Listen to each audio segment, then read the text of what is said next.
আসসালামু আলাইকুম বন্ধুরা, আশা করি ভালো আছেন। আপনাদের মাঝে আজ যে রোগ সম্পর্কে বিস্তারিত আলোচনা করবো তা হলো হুপিং কাশি। পার্টুসিস শ্বাসনালীর অত্যন্ত মারাত্মক একটি রোগ। এই হুপিং কাশি শিশুদের মধ্যে রোগ আক্রান্তের হার বেশি। বোরদেটুল্লা পার্টুসিস নামের এক প্রকার জীবাণু এ রোগের কারণ। গ্রীষ্মমণ্ডলীয় এলাকায় এ রোগের কোনো ঋতুভিত্তিক সামঞ্জস্যপূর্ণ ধরন নেই। এ রোগে আক্রান্ত হওয়ার ফলে নিউমোনিয়া, অপুষ্টি, খিঁচুনি ইত্যাদি জটিলতা দেখা দিতে পারে। 1 বছরের কম বয়স্ক শিশুদের ক্ষেত্রে এ রোগে আক্রান্ত হয়ে মৃত্যুর হার শতকরা 1 থেকে 3 ভাগ। তবে কোনো কোনো এলাকায় এর সংখ্যা আরো বেশি হতে পারে। শিশু, বিশেষ করে 6 মাসের কম বয়সী শিশুদের এ রোগের মৃত্যুর হার বেশি।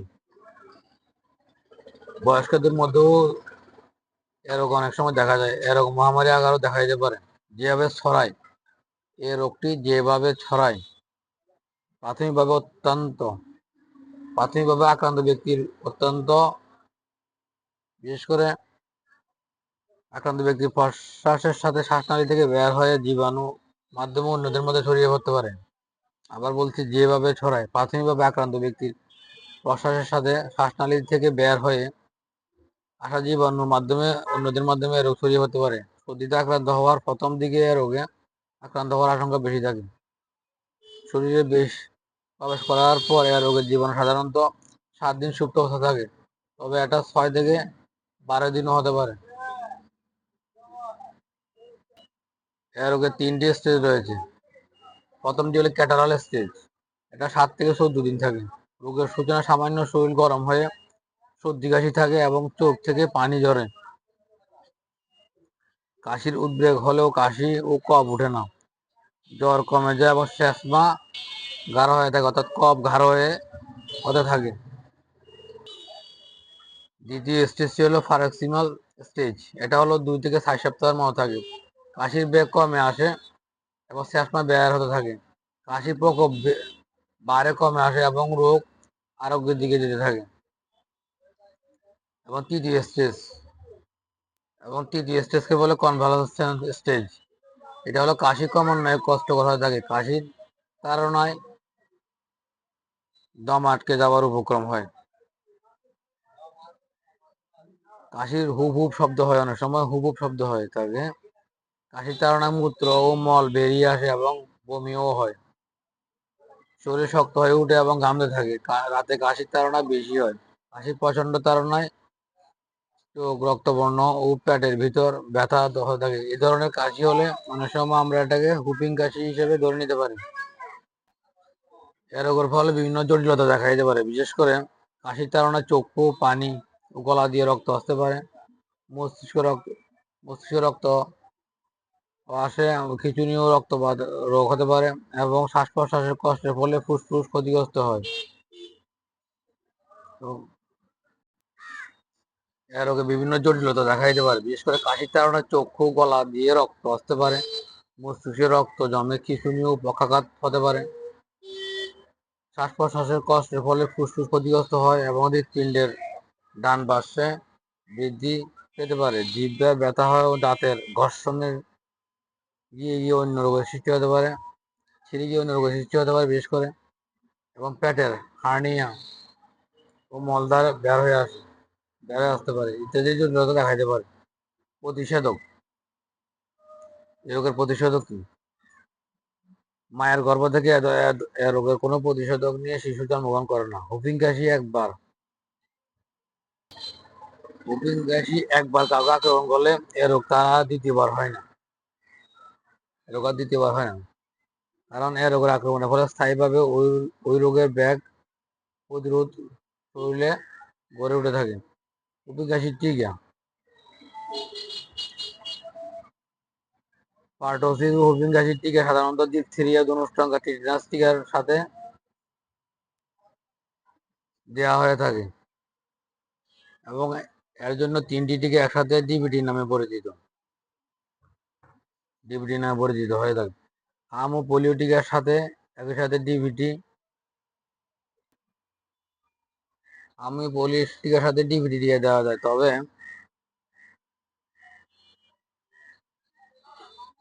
প্রতিটি টিকার ক্ষেত্রে বয়স ও কর্মসূচি নির্ধারণ রয়েছে। টিকার সময়কাল 12 মাস বয়সের আগে শিশুকে 3টি ডোজে এই টিকা দিতে হয়।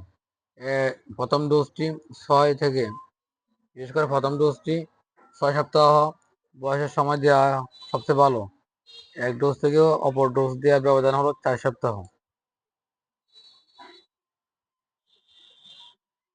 3টি ডোজ সম্পন্ন করার পরে টিকা শতকরা 60 থেকে 90% কার্যকর হয়। টিকা দেওয়ার 4 থেকে 7 সপ্তাহ, আবার বলছি টিকা দেওয়ার 60 থেকে 7 বছরের মধ্যে এই টিকার কার্যক্রম বা ক্ষমতা শেষ হয়ে যাওয়ার উদাহরণ রয়েছে। পার্শ্বপ্রতিক্রিয়া: এই টিকা দেওয়ার ফলে সাধারণত শরীরে জ্বর আসতে পারে। জ্বর হতে পারে, টিকা দেওয়ার জায়গা ফুলে উঠে ব্যথা হওয়া, লাল হয়ে যাওয়া হতে পারে। কোনো কোনো ক্ষেত্রে শিশুর খিঁচুনি ও তাসরও বিরাম, চিৎকার ও অজ্ঞান হয়ে যাওয়া ইত্যাদি সমস্যা দেখা দিতে পারে। অধিকতর কম পার্শ্বপ্রতিক্রিয়া সম্পন্ন টিকা তৈরির জন্য বিজ্ঞানীরা বিভিন্ন ধরনের কার্যক্রম চালিয়ে যাচ্ছে। জটিলতা সৃষ্টি না হওয়ার জন্য, অর্থাৎ বিভিন্ন ধরনের, বিশেষ করে এই রোগের কারণে নিউমোনিয়া, টিউমোনিয়া, মস্তিষ্কক্ষরণ, মস্তিষ্ক রক্তক্ষরণ ইত্যাদি জটিলতা যাতে না বৃদ্ধি পায়, সেই জন্য আমাদের প্রথম থেকে যথাযথ ব্যবস্থা নিতে হবে। তার ফলে যার জন্য আমরা সাধারণত জটিলতা সৃষ্টি না হওয়ার জন্য সেফিক্সিন জাতীয় ওষুধ ব্যবহার করতে পারি। সেক্ষেত্রে আমরা স্যাপ-3 সিরাপ, টি-স্যাপ সিরাপ অথবা এফিক্স সিরাপ বিভিন্ন কোম্পানি বিভিন্ন নামে বের করেছে, অথবা রোক্সিম সিরাপ অথবা অরসেপ সিরাপ অথবা ট্রায়োসিম সিরাপ, এই জাতীয় সিরাপ শিশুদের দিতে পারি। আবার বলছি বিভিন্ন কোম্পানি বিভিন্ন নামে এই সিরাপ বের করেছে। 6 মাস থেকে 1 বছর শিশুদের জন্য হাফ চামচ করে দৈনিক 2 বার, অর্থাৎ সকালে ও রাতে 7 থেকে 14 দিন দেওয়া যাবে রোগের তারতম্য অনুসারে। এবং 1 থেকে 4 বছর শিশুদেরকে 3/2 চামচ, অর্থাৎ 1 চামচের 3/2 অংশ সকালে ও রাতে 2 বার 7 থেকে 14 দিন অনুযায়ী রোগের তারতম্য অনুসারে দেওয়া যাবে। এবং বিশেষ করে 5 থেকে 10 বছরের শিশুদের জন্য 1.5 চামচ করে দৈনিক 2 বার 7 থেকে 2 বার সকালে ও রাতে 7 থেকে 14 দিন রোগের তারতম্য অনুসারে বৃদ্ধি করা যাবে। এতে রোগীর বিভিন্ন ধরনের রোগের জটিলতা থেকে কমে আসবে। এবং কফ ও কাশির বেগ কমানো ও কাশি উঠানোর জন্য এক্সপোরেন্ট জাতীয় ওষুধ, সেক্ষেত্রে আমরা সিরাপ, কর্ডেক্স সিরাপ, ট্রাইফ্যাক ইত্যাদি সিরাপ আমরা ব্যবহার করতে পারি। সেক্ষেত্রে 1 থেকে 2 চামচ রোগীর বয়স ও অনুসারে দিনে 2-3 বার দেওয়া যাবে। শরীরে ব্যথা ও জ্বর কমার জন্য প্যারাসিটামল জাতীয় ওষুধ রোগীকে ব্যবহার করতে হবে। সেক্ষেত্রে বিভিন্ন ধরনের সিরাপ ও সাসপেনশন বাজারে পাওয়া যায়। আবার বলছি শরীরে জ্বর ও ব্যথা কমানোর জন্য বাজারে বিভিন্ন ধরনের সিরাপ ও সাসপেনশন পাওয়া যায়। সেক্ষেত্রে সিরাপ ফাস্ট, সিরাপ নাফা, সিরাপ বেস এই জাতীয় সিরাপ বা সাসপেনশন বাচ্চাদেরকে দেওয়া যাবে। বয়স্কদের জন্য ট্যাবলেট 1টা করে দৈনিক 3 বার ব্যথা ও জ্বর কমানোর জন্য। এবং শিশুদের জন্য আগেই বলছি সাসপেনশন বা সিরাপ, সেক্ষেত্রে এস, নাফা, ফাস্ট এই জাতীয় সাসপেনশন 3 মাস থেকে 1 বছর 1 চামচ করে দৈনিক 3 থেকে 4 বার দেওয়া যাবে। 8 ঘন্টা অথবা 6 ঘন্টা ব্যবধান দেওয়া যাবে। 2 মাসের কম বাচ্চাদেরকে প্যারাসিটামল জাতীয় ওষুধ না দেওয়াই উত্তম এবং দেওয়া উচিত নয়। তাহলে আবার বলছি 3 মাস থেকে 1 বছর বাচ্চাদেরকে 1 চামচ করে দৈনিক 3 থেকে 4 বার, এবং 1 থেকে 5 বছর শিশুদের 1-2 চামচ করে দৈনিক 3 থেকে 4 বার, অর্থাৎ 6 ঘন্টা ব্যবধানে দেওয়া যাবে অথবা 8 ঘন্টা ব্যবধানেও দেওয়া যাবে। এবং বিশেষ করে 6 বছর থেকে 12 বছর শিশুদেরকে 2 থেকে 4 চামচ করে দৈনিক 2-3 বার করে দেওয়া যাবে।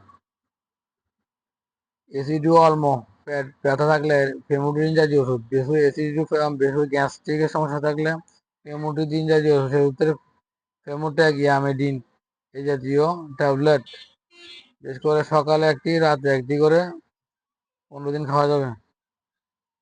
পেটে খিঁচুনি ও ব্যথা থাকলে এবং খামচে ব্যথা থাকলে পেটে, সেক্ষেত্রে আমরা ট্রাইমোনিয়াম মেথিসালফেট জাতীয় ওষুধ, সেক্ষেত্রে ডেসারালজিন, অ্যালজিন, টাইমোজিন, বিসেট অথবা নরভিস এই জাতীয় ট্যাবলেট আমরা দিতে পারি। 3 বেলা 3টি দিতে পারি। পেট ব্যথা না থাকলে ওষুধ না খাওয়াই ভালো। শরীরের দুর্বলতার জন্য ভিটামিন বি কমপ্লেক্স জাতীয় ওষুধ, সেক্ষেত্রে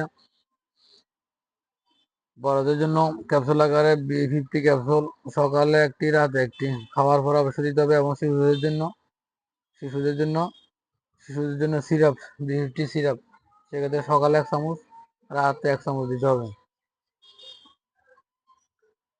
অথবা মাল্টিভিটামিন জাতীয় ওষুধ, সেক্ষেত্রে দেওয়া যাবে, সেক্ষেত্রে মাল্টিভিট প্লাস অথবা এসটিভিটাম দৈনিক সকালে একটি রাতে একটি করে 1 মাস দেওয়া যেতে পারে।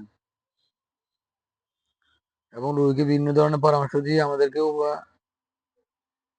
দেওয়া উচিত। সেক্ষেত্রে আমাদেরকে রোগীকে পর্যাপ্ত পরিমাণ উষ্ণ পানি ও তরল খাবার খেতে হবে বলে পরামর্শ দিতে হবে। শ্বাস প্রশ্বাসের ব্যাঘাতজনিত কারণে অক্সিজেন দেওয়ার প্রয়োজন হতে পারে বিধায় অনেক ক্ষেত্রে হাসপাতালে রেফার করতে হবে। এই ওষুধগুলার বিভিন্ন ধরনের দ্রব্য বনজ ওষুধ দিয়েও চিকিৎসা করা যায়। সেক্ষেত্রে আমরা বাত শাক কিছুদিন শাকের মতো রান্না করে খেলে উপকার হয়। বাত শাক, গ্রামের ভাষায় বাত শাক বলে। 1 তোলা পরিমাণ নিমের ছাল মধুর সাথে মিশিয়ে সেটি খেলে অনেকটা উপকার পাওয়া যায়। এবং 3-4 ফোঁটা চন্দনের কাঠ, 1 ফুট পরিমাণ হরিণের শিং ও ঘষার সাথে মিশিয়ে খেলে কাশি অনেকটা উপদ্রব কমে।